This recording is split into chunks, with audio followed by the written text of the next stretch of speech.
Morning again. My name is Greta Harris, and I'm the co-chair of the commission who will be presiding over today's meeting. This is Monday, April 26, 2021, and this is a meeting of the Virginia Redistricting Commission.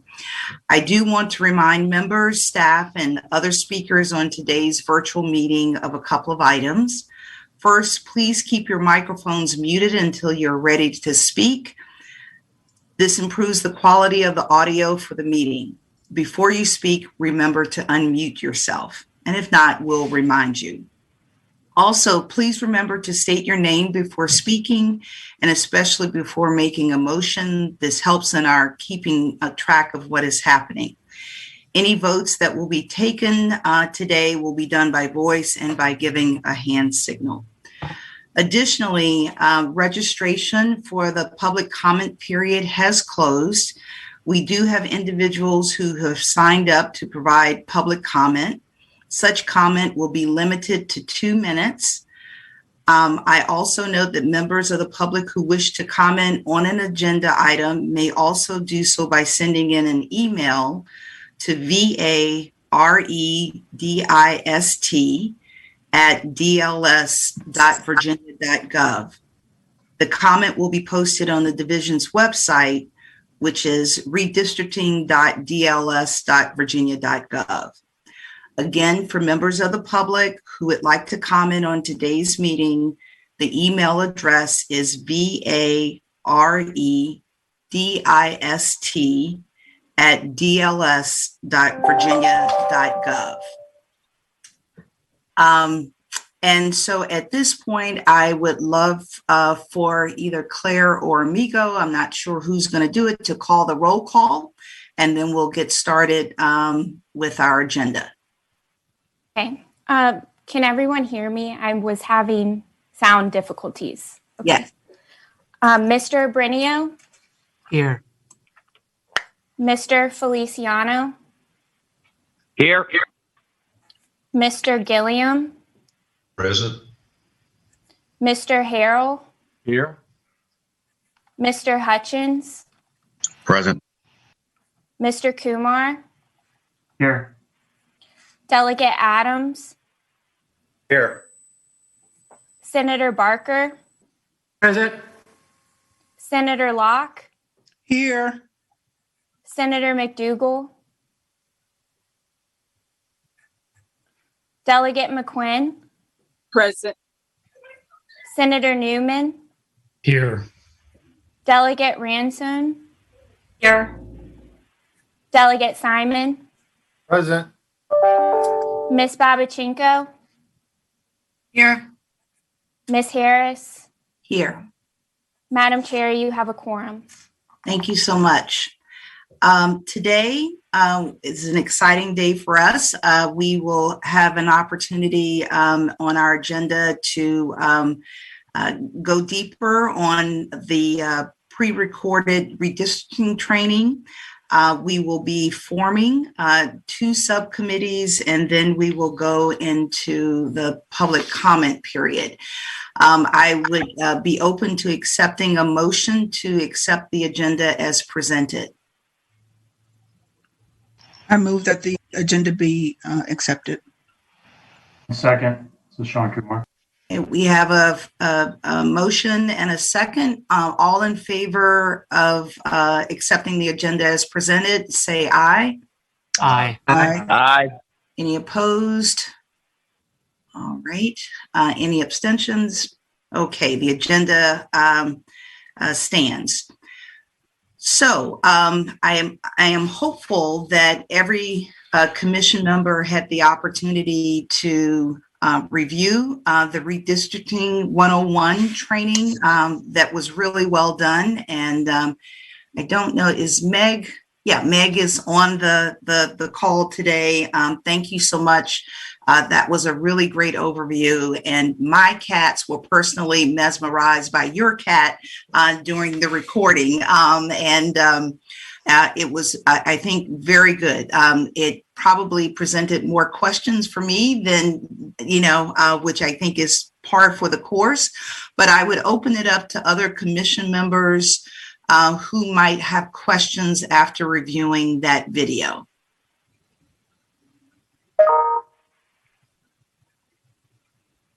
Everybody followed every piece of information that Meg presented?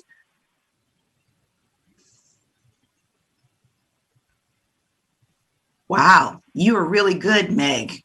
Okay, Yeah. sorry, Sean, there you go. Mr. Kumar. Madam Chair. Yes. Yeah, so, I mean, I know it probably wasn't maybe the topic of the video. And as we get deeper into, I know that was a high-level overview, but I'm eager to understand at some point in the near future, and I know it was at a high level encapsulated in what you provided, and it was helpful, is just kind of what are our options, right? Our exact left and right limits, so to speak, of what we can use. I mean, on one extreme, you might have, and I know there's multiple layers. I mean, this is a very complex issue, as you stated, with constitutional law, state law, precedent. On one spectrum, I suppose we could maybe, like you mentioned, including the incumbents' addresses.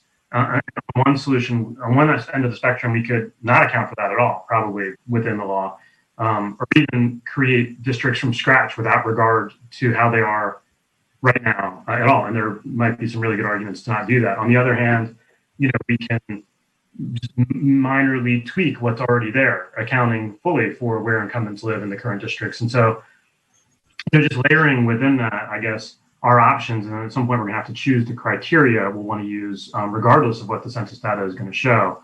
And that may be something that takes us a long time to get to. And this training, I think, was just the opening part. But I guess, our path towards getting there, I suppose, is something of interest, and probably something that the public will want to comment on quite a bit. I think you touched on a really important question, Mr. Kumar. The reality of with redistricting is, we do sort of have these guidelines that you follow, but then how you're going to follow those, like which order, how are you going to give order of precedence, that type of thing. It's really going to be up to you all to have some tough conversations and decide. We do have a body of law in the Code of Virginia that's like, this is the criteria, but I mean, that's something that you all are going to want to think about when we talk about the population deviation permitted. That's a decision this commission will need to make. What deviation would you permit for House of Delegates districts? Which deviation would you permit for Senate districts? Same with communities of interest. I'm deciding, how are you going to determine what a community of interest is? How much respect you will give for those? A number of decisions that there will be sort of nitty gritty details that you're going to have to get into. And I think that'll be the important work of the commission to do as we get closer and closer to the redistricting process, so that when we do get that data, some of those tougher conversations and decisions have been made. And so we're able to start drawing as soon as possible, given that we have such a short time period. Madam Chair? Yes. Senator Barker. Okay, Senator Barker, thank you very much. Go ahead. Yeah, I think John's hit on something that's critical to this whole process here. What we have to do, I think, is to start with what is in the Constitution, then what's in the code, and then come up with what we want to do that could be adjustments on various things and address other issues that are not specified in either the Constitution or the code. But I think those are things that we clearly have to be paying a lot of attention to as we move through the process. And we did last year pass a criteria bill that is much more specific than what we had previously over there, because there really was no criteria bill, not criteria code section. There was what was in the Constitution, but it was pretty limited just in terms of compactness and contiguity. So I think that the challenge we have is to make sure that we are doing what we are supposed to do, because otherwise it's going to end up in court somewhere. So, Okay. Well, I think that's the body of work that will be unfolding, and I think, honestly, I know it's going to be using up a lot more of our time, but I'm grateful a little bit for the delay in the census information. It gives us, as a commission, more time. to learn together, to build relationships with each other. And ultimately, if we start with the Constitution and then the Virginia Code, and hopefully we will determine prioritized values to help guide us as we make those tough decisions when the data comes in later on this year. Are there other? Yes. Delegate Simon here. I guess sort of building on Sean's question and Senator Barker's response, my own question, and I have a question, maybe a suggested answer for it. So let me set it up that way. The question sort of was, how do we start the process? I mean, I think maybe members of the public thought that we would all sort of be huddling together in one room together around the computer, punching stuff in together and say, all right, let's start with a line here and a line there. Or is the staff going to sort of be tasked with giving us the place to start, and then we start moving the lines? So I'm a little just questioning sort of the mechanics of what literally is step one, right? And how that's going to work. I know in the past, somebody like Senator Barker would kind of do that for his caucus, right? He'd sort of grab the data together. He'd lay out a draft based on what was there. We're not allowed to do that anymore, right? Everything we're doing is supposed to be done in public. And so I think we probably need to have some conversation about who we're going to task. If it's, we were talking about subcommittees a little bit later, but who specifically is going to be tasked with sort of the first rough draft of the map that we're going to start to play with, or whether that's a collaborative project that we do as a group of 16. And my suggestion maybe for a way to handle that, and it goes to some of the other two things that are on our agenda. I know that in 2011, there was a contest that was held. We had the universities go out, and 13 different university groups of students kind of came up and applied the criteria at the time, and they had a bunch of maps. So, to get us some more publicity, to generate some interest, some public engagement, and maybe to answer the question about hiring lawyers, maybe it makes sense to solicit from universities, from the different caucuses, from advocates for one side or the other, solicit draft maps, and we use that as a starting spot. I know I hate to sort of freeform like this in a public meeting. I usually like to have these conversations, but it's all supposed to be done in public. So I'm just giving you guys my thoughts as I'm thinking them, because I haven't had conversations with anybody beforehand. So I'm trying to be literally as transparent as possible. But anyway, that's my reaction to those questions, because I've been wondering the same thing, Sean and George, about how we're going to start this process. And I thought it might be nice to have some sort of a contest or something, or pick a day where we ask people, hey, what would you do? How would you draw the maps? And that gives us a lot of ideas to look at. So with that, I'll yield the floor. All right. Thank you, Delegate Simon. So Meg, do you have a response to some of these general comments? So I think, a good point has been brought up about how you all plan to organize this work. And I think that we would encourage you all to sort of start thinking about that now. And how do you want to, are you going to sort of break up into groups? And will there be a group that's responsible for congressional maps and a group that's responsible for House of Delegates maps? And then once you understand, or you all have decided how you're going to actually approach the work, then we'll be able to get into the decisions about, are we going to bring someone in one day to just sit there and doodle, draw on the maps? It's an interesting learning experience. I will tell you, when you actually get to sit down with the software and start moving, precincts and counties and cities around. So making those types of decisions, and then of course, deciding how we can receive public input, and then actually incorporate those types of things into map drawing as well. So I know that today you're going to be introducing subcommittee proposals that aren't about the map drawing process, but perhaps something to think about as we go forward would be something similar. I think that's fine. And I do believe that the subcommittees will be able to go deeper in their respective charges, and we may end up creating something more on the map drawing. That's an engaging idea, Delegate Simon, around just ways to both educate and connect with citizens, because we want this to be an inclusive process so that all Virginians feel good about the end result, if that's possible as a goal that we have. I think we'll continue to evolve how we're going to work together as a commission. We knew that at the beginning, we were just organizing ourselves. I think today's agenda helps to put another foundation block in that organization of the commission. And we're continuing to train many of us, myself included, who really need to deepen our understanding of the legal and philosophical goals of a redistricting commission. And I think that will continue on through May. And sometime thereafter, maybe we're in a better position to really begin looking at how we are going to address the map drawing process, which will be iterative, I would imagine, on several occasions.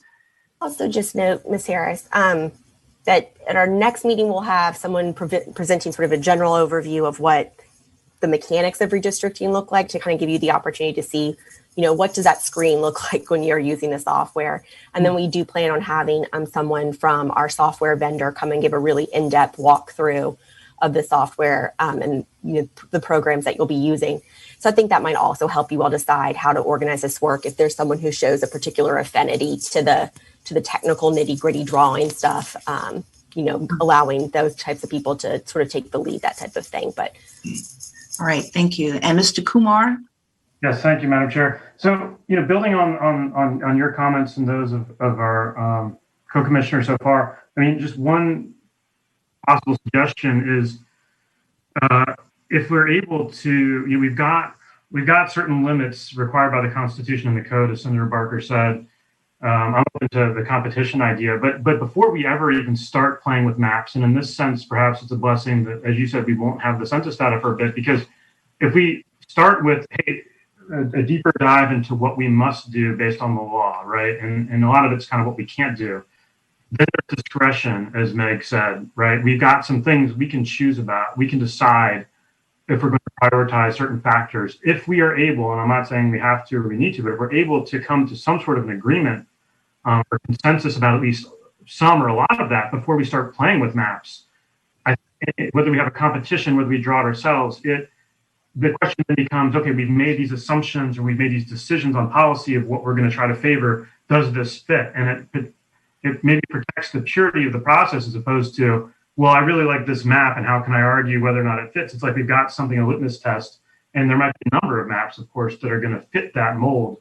But then we're also kind of, no one can really say we did it with any end map in mind, is one suggestion. And that's not necessarily going to be an easy road, but it might be worth doing that at some point before we start playing with the maps or get the data. Yeah, it almost depoliticizes the process if we have our values sort of agreed to before the data comes in. It makes that process honestly purer for the end results. So I think if we go through a couple of more sessions, and that should take us through May, I believe. I don't have that full training schedule up in front of me right now, but to have the individual who does map drawing, and then we have a more in-depth map drawing presentation. All of that is just helping to educate us as one body. And then I think we're in a better position to really talk about the values and the policies that we want to adhere to as the data starts coming in. So let me just look across the screen. Are there other comments or reactions to the training that Meg presented to us? Okay. Well, Meg, thank you so much for that. And I think this process that the DLS team and Mackenzie and I were bouncing around to try to preserve as much time for dialogue during our commission meetings, and having the trainings where appropriate pre-recorded just saves everyone's time, and so that as we go deeper into this year, we'll have more time together to be able to wrestle with some of the more difficult and more challenging aspects of our work. Okay, well, if there are no more comments on the training, we'll move on. And there is one comment in the chat because we are committed to ensuring that the public knows everything that is in the chat because they can't see it. And Senator McDougall just apologized because his job, he had a job commitment for being a little tardy joining us, but we're happy that you're here. The next agenda item is the proposal to create 2 subcommittees. And the purpose of that is so that we can really go deeper and sort of divide and conquer the critical work that needs to be done by our commission. The subcommittees will be working in their areas of focus and then bringing back recommendations to the full commission for review and approval. It was an interesting process that McKinsey and I and the DLS staff went through in trying to have balance between each subcommittee. Each subcommittee will be consisting of 8 voting members that include 4 legislators representing House and Senate majority and minority parties, and 4 citizen members representing the majority and minority leadership appointees. The 2 subcommittees, and again, this is up for discussion and we'd love to hear feedback. The first one is the Budget and Finance Subcommittee that would develop and recommend a commission budget. I think at our last meeting, we got an overview of the 2-year allocation that we have from the state, but how we will spend that money will be the work of this subcommittee. And then to develop and administer a procurement process for consultants that the commission may deem necessary that we want to bring in with our body of work that we'll be doing this year, including legal counsel as we get closer to the actual map drawing. So in general, that's what we're hoping that the Budget and Finance Subcommittee will be charged with doing on behalf of the commission. The second subcommittee is citizen engagement. And here we are hoping that this group will develop and recommend an advertising plan for meetings and public hearings. Last meeting, we started talking about whether or not we were going to have our website around having different languages so that as the demographics of our Commonwealth continue to evolve, that all citizens will be able to understand and participate in this process. Additionally, the Citizen Engagement Subcommittee will develop and recommend a public hearing schedule, which is exciting and still has some question marks associated with it because we're still in the middle of a global pandemic, whether they will be in person, whether they will be virtual, where they will be around the Commonwealth, and how we want to engage with citizens and to garner their feedback. So let me read out our recommended membership groups for the subcommittee. And I think McKinsey and I were reaching out to as many people as we could. We got to most folks, but maybe not all. For the Budget and Finance Subcommittee, we have asked the following 2 individuals to be co-chairs, Mr. Marvin Gilliam and also Mr. Sean Kumar for the Budget and Finance Subcommittee. In addition to those 2 individuals, Mackenzie Babachenko, Senator George Barker, myself, Greta Harris, Senator Newman, Delegate Ransom, and Delegate Simon will be on the Budget and Finance Subcommittee. On the Citizen Engagement Subcommittee, we have asked the following two individuals to be co-chairs, James Abrinio and also Richard Harrell. In addition to those two individuals, we're asking Delegate Adams, Jose Feliciano, Brandon Hutchins, Senator Locke, Senator McDougall, and Delegate McQuinn to be on the Citizen Engagement Subcommittee. And with that, I will open it up for questions or responses, and or if someone is having some heartburn on their subcommittee assignment, this would be the time to let us know.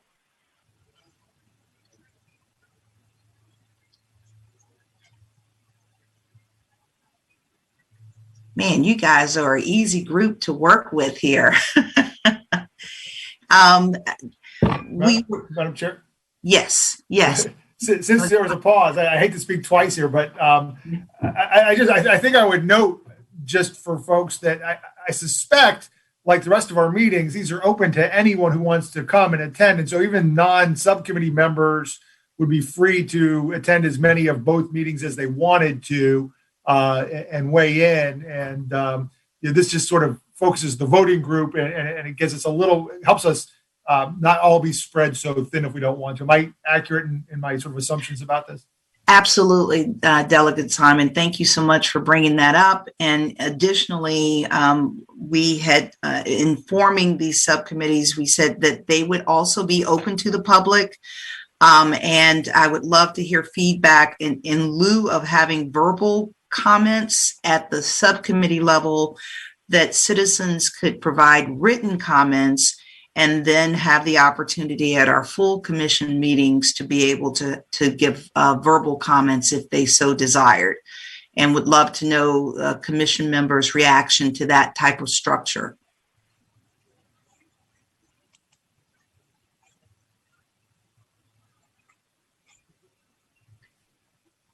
We have full, I'm sorry, Senator Locke. There you go. Thank you.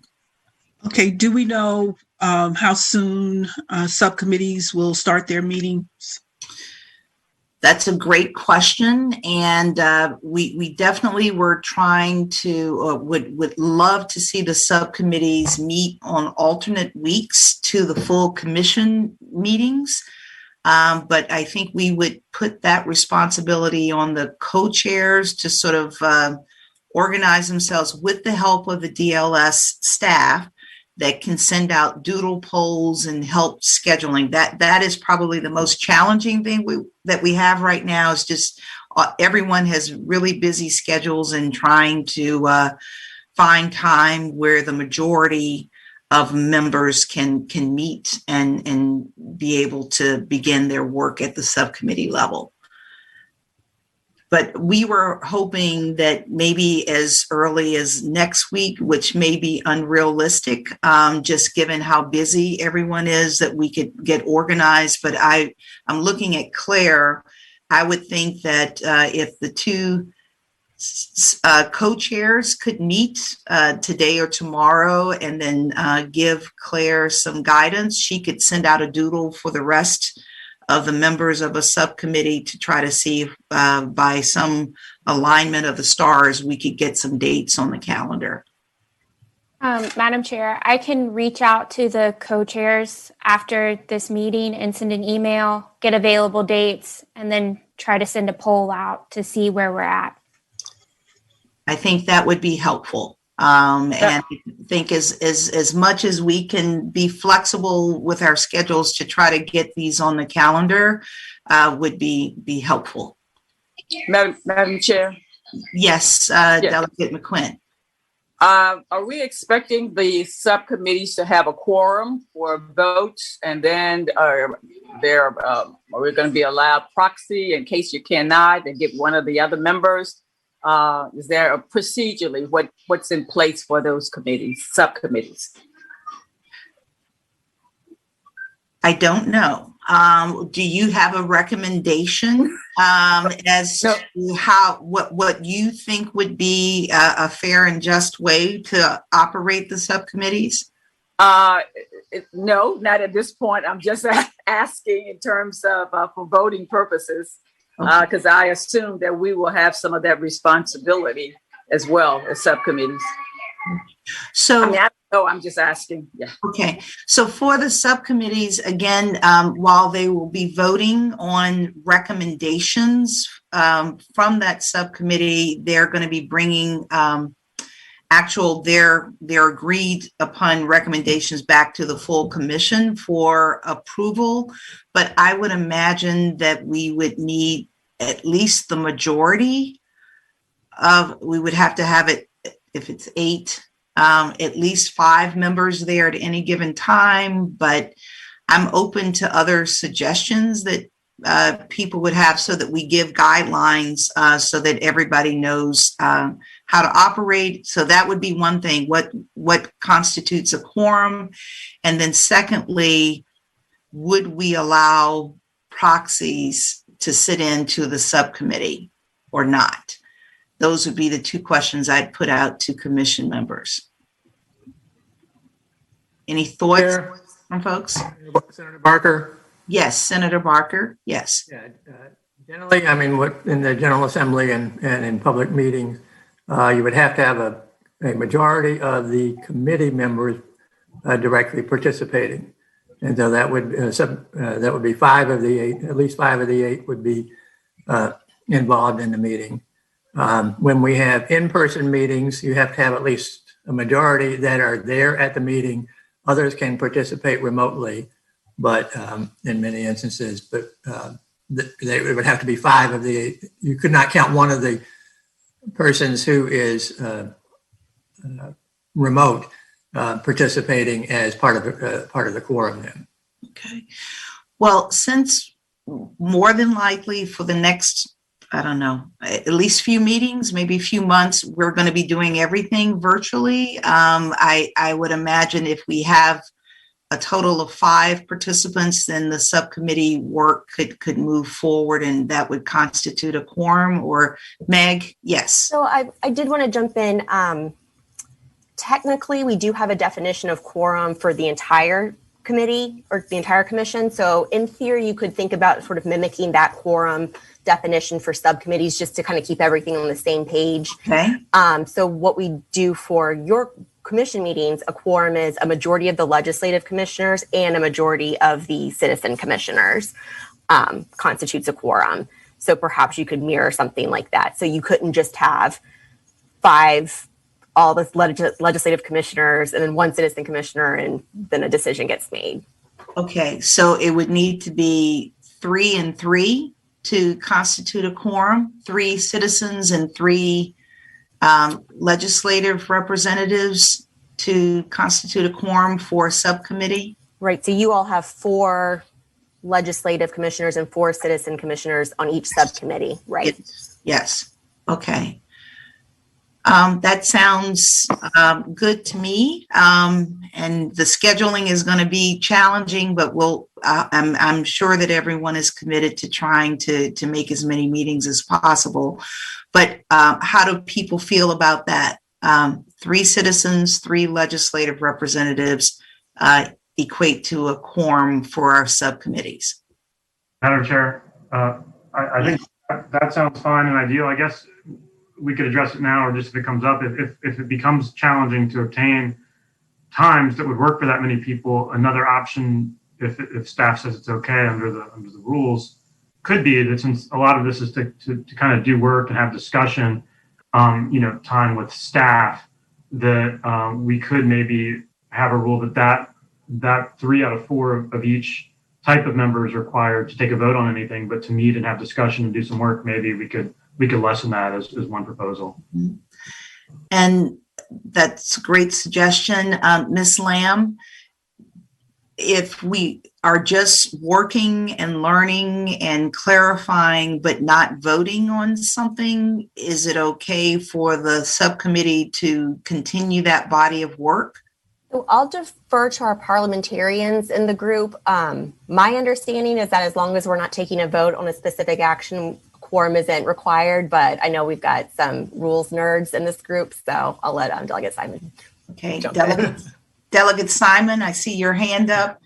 I think Meg was subtweeting me a little bit until the end where she added me for speaking in Twitterese.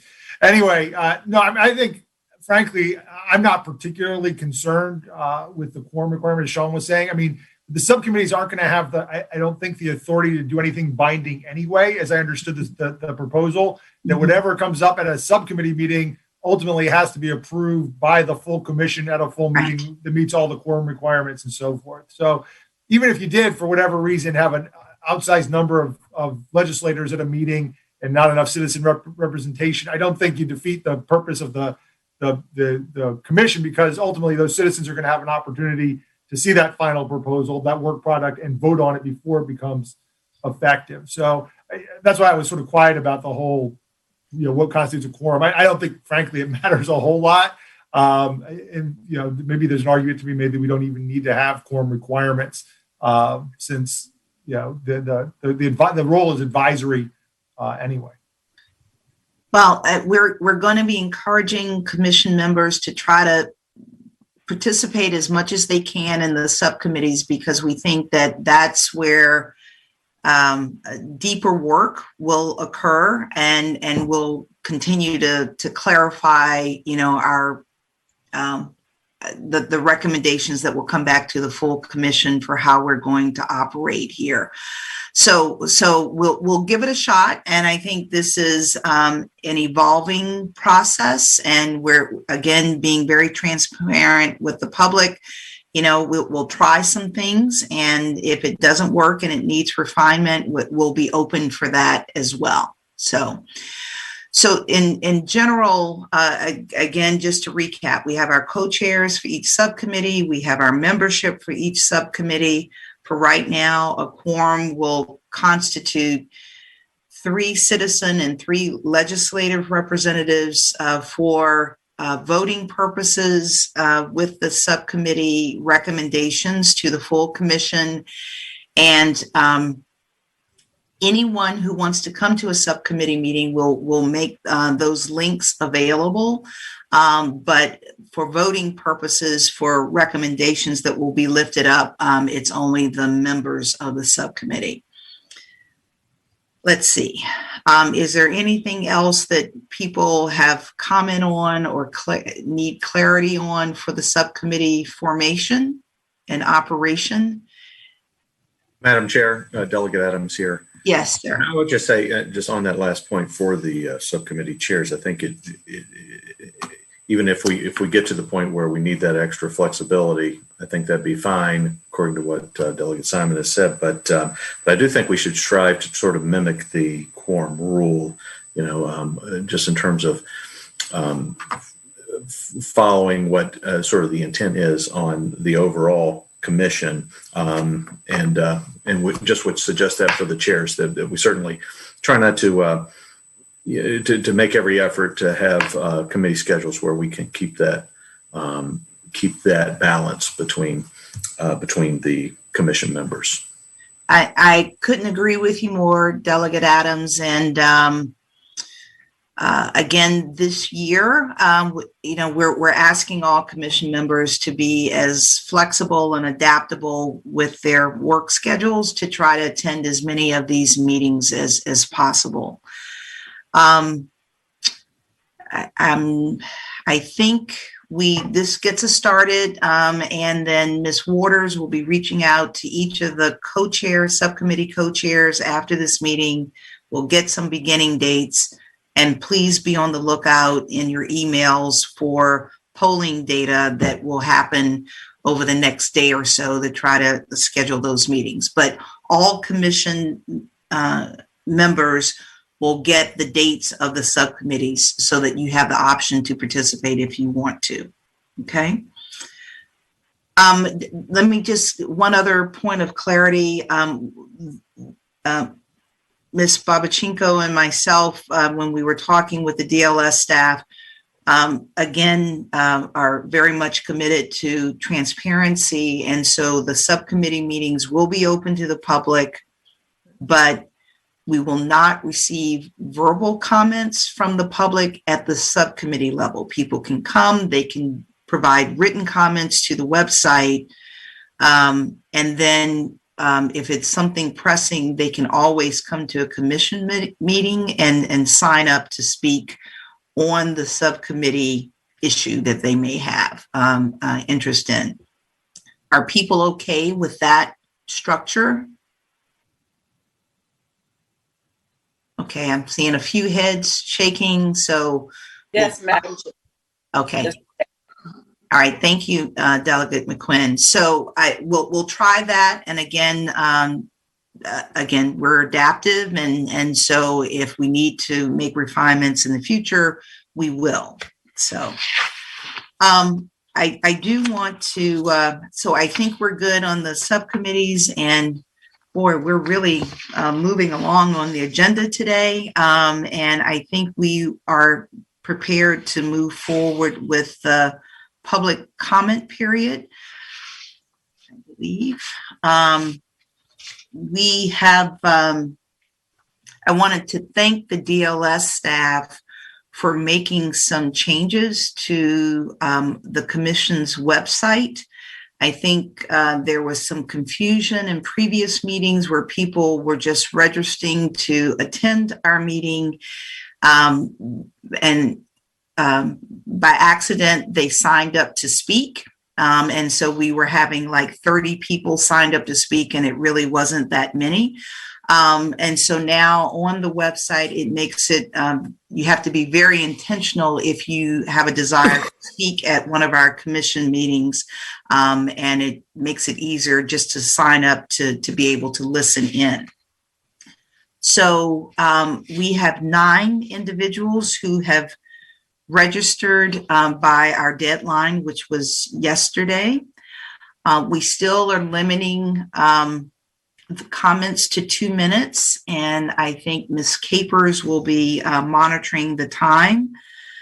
And again, we encourage people who are interested in our body of work this year to also consider making written comments to our website.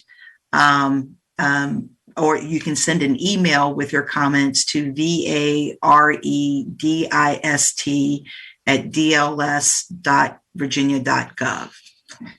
And with that, we will go to our first citizen comment individual who has signed up, and that is Mr. Ken Chasen.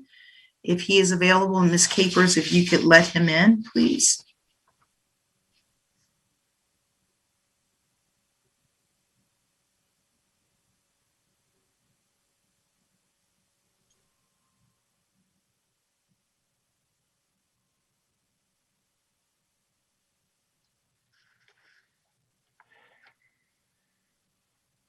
Mr. Chasen? Yes, can you hear me now?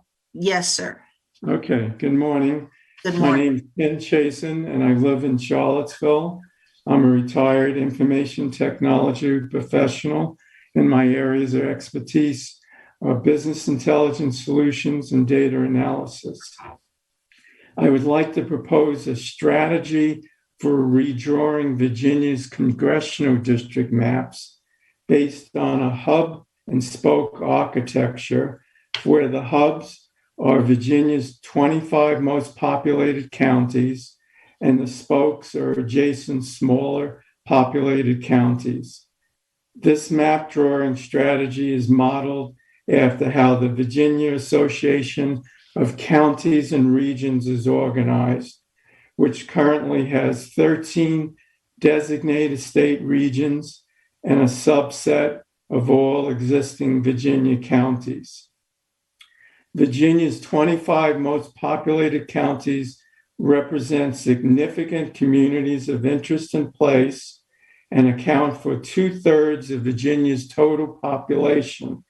These counties can be used as the hubs or focal points for any new congressional districts because that is where most people live in Virginia the highest concentration of schools exists, the highest concentration of jobs and industries exists, where most major shopping centers are located, where many major religious centers are located, and further, they provide a wide array of government products and services to their residents in neighboring small counties, such as police, courts, utilities, election polling locations, and libraries. Each district hub will have attached to it adjacent, smaller populated counties going out in a wider arcs until a congressional district population of 1/11 of the total state population is achieved. Candidate adjacent counties must satisfy the following criteria: directly border on the congressional district hub and or each other to be in compliance with the contiguous rule, and further should have similar demographics such as race and ethnicity, industries and occupations, urban, rural breakdown, and education. Thank you for your time. Thank you, Mr. Jason. We appreciate your comments. Our next speaker is Patrick Hughes.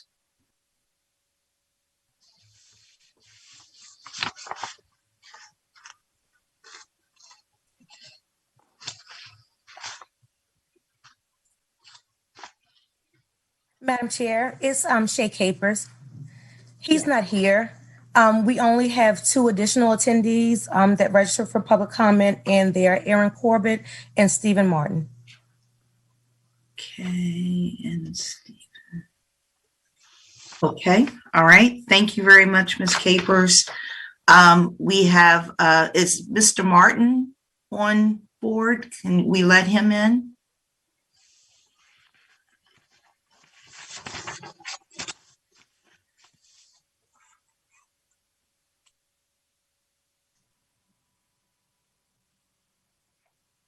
Mr. Martin?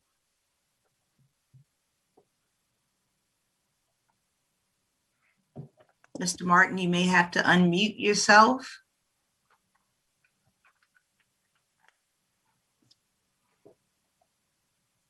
There we go. There I am. Okay, thank you. Welcome. Thank you. I don't really feel like I need to do the public speaking part. I submitted the written comments, and my only concern, generally speaking, is that the districts be made as compact as humanly possible, giving consideration to natural boundaries of mountains, rivers, and other geographic considerations, and that the effort be made to preserve all of the political jurisdictions of towns, counties, cities, and not divide them up, so that I think as a general matter, people's community of interests will be preserved, because I think the commonality of school districts, police forces, voting districts locally will ensure that the representation for those people will be relatively uniform and common to the interest of the people in the areas that are designated for the district. I certainly hope also that the spirit and law and legal requirements for not having any political considerations will be followed to the T, so that we can be sure that we are picking our representatives rather than representatives picking their constituents. So I thank you for your time and your effort. I'm very much excited about the fact that after many years of participating in the both litigation and political area on redistricting, we're finally moving ahead. So thank you all very much. Thank you very much, Mr. Martin. We appreciate your comments. And then Erin Corbett, please, if we could let her in, please.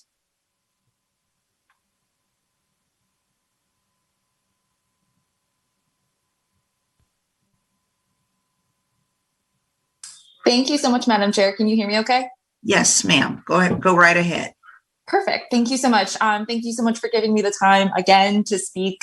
As I have said before on these meetings, my name is Erin, and I work with the Virginia Civic Engagement Table, which is in which I help facilitate a coalition where we can help gather comments from different organizations and the communities that these organizations serve. So I would just like to read some of the comments that they have provided me.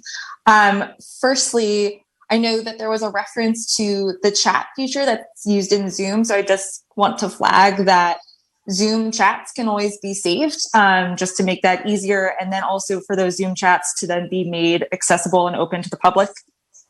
We also want to really strongly encourage that the commission both solicit and review citizen and community drawn maps. This is something that's really important to our coalition and to many of the communities that we serve. And then to the point about subcommittees receiving either verbal and or written comments, we really encourage not only that these subcommittee meetings be public, but also that they allow verbal comments. And then lastly, given the fact that I think this is, several meetings that we've had that have allowed public comments that we're really appreciative of, but I would love to ask the commission how and when it plans to respond to public comment questions.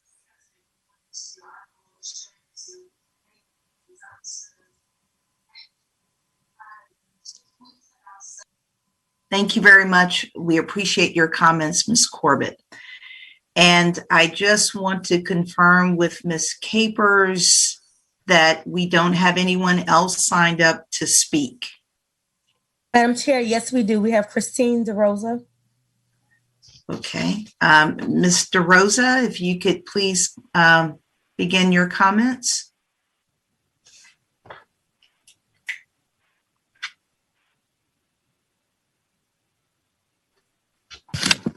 Good morning. Good morning. My name is Chris DeRosa. I am one of the co-coordinators of the Redistricting Issues Committee of the League of Women Voters of Virginia. The League has long supported a fair, nonpartisan, transparent redistricting process. We encourage all Virginians to participate. As such, we are hosting a redistricting information session this Thursday, April 29th at 7 p.m. as part of the National League's Redistricting Day of Action. All Virginians, including the members of this commission and DLS staff, are invited to join at this virtual event.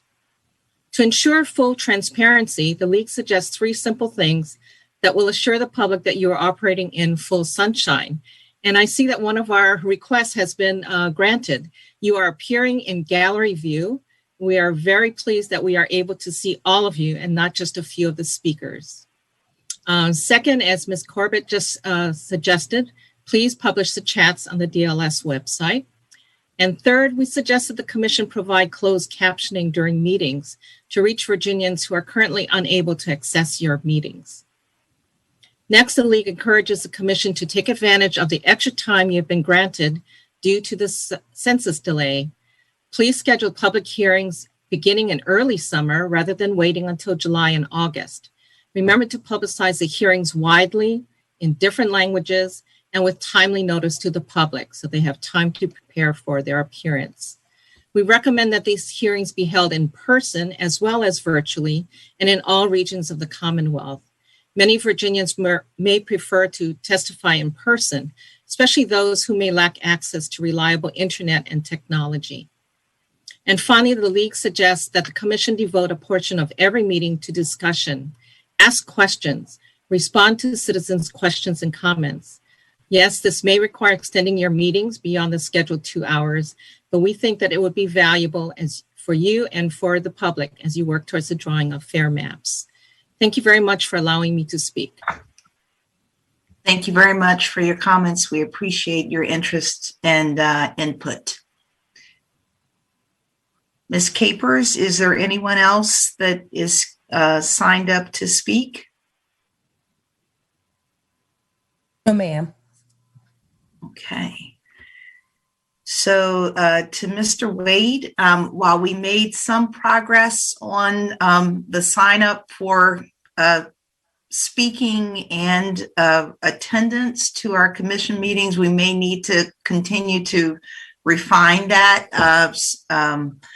so that people are doing what they intended. They're either attending our meetings or they're very clear on their desire to speak as well. But we're getting there. Thank you, Madam Chair. We had changed it to specifically state that to ask the question, do you intend to make live public comment? And if you do not intend, do not register. So we can continue to, it gets better with each meeting. So we will work on that to make sure that we be as efficient as possible. Thank you. The staff is doing a great job, and we just appreciate your flexibility and ongoing help to get better and better. I think, and I don't know if Ms. Lamb is still on, or Mr. Wade, a question that I have. It is challenging to hear comments from citizens who are interested in our body of work and not to respond or to engage in conversation with people, to make sure that we as commissioners fully understand what is being recommended and to just bring clarity here. Do you have any counsel or advice to the commission on, given the FOIA guardrails that we're working within, how we might be able to have more engaging conversations with citizens who are taking their time and showing their interest in the redistricting process?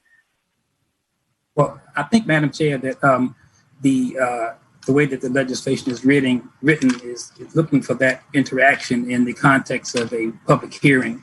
And I think as we work with the subcommittees to get those, if you will, listening tours scheduled, you can have more of that give and take with all the members being involved. And I don't know if Meg wants to add in to it, but I think that's what we were looking for, kind of shuttling people to those public hearings so that they can be more of an interaction in a more transparent atmosphere where everyone is involved.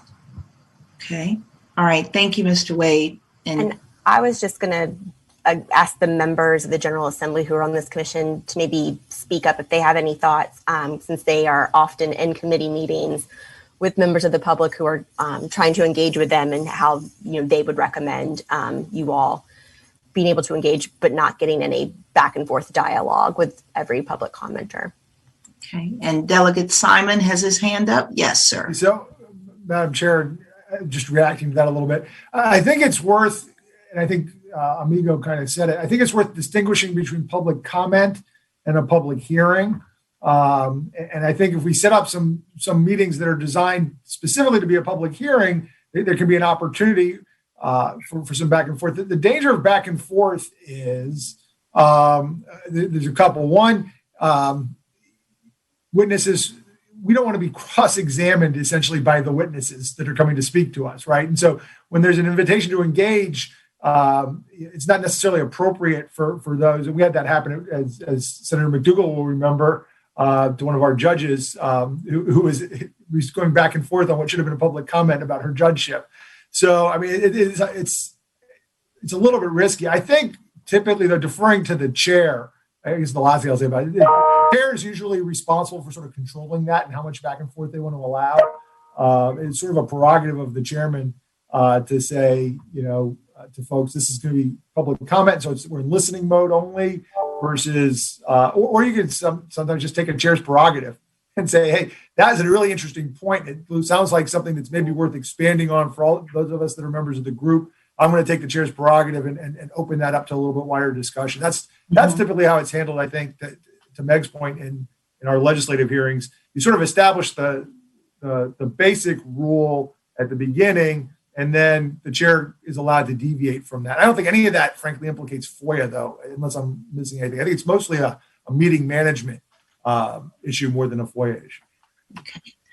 All right. And in the chat, we have Commission Member Hutchins says that he has a question. And yes, Mr. Hutchins.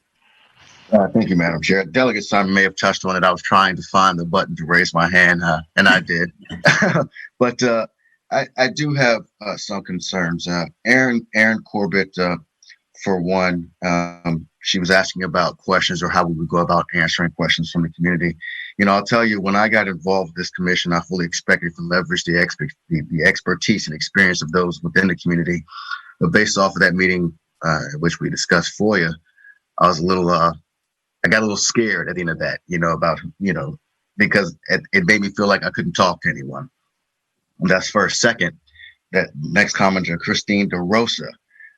These virtual forums, I think that these are fine learning opportunities for us, for those of us that don't know so much about this process. It seems like there are quite a few people within the community that do.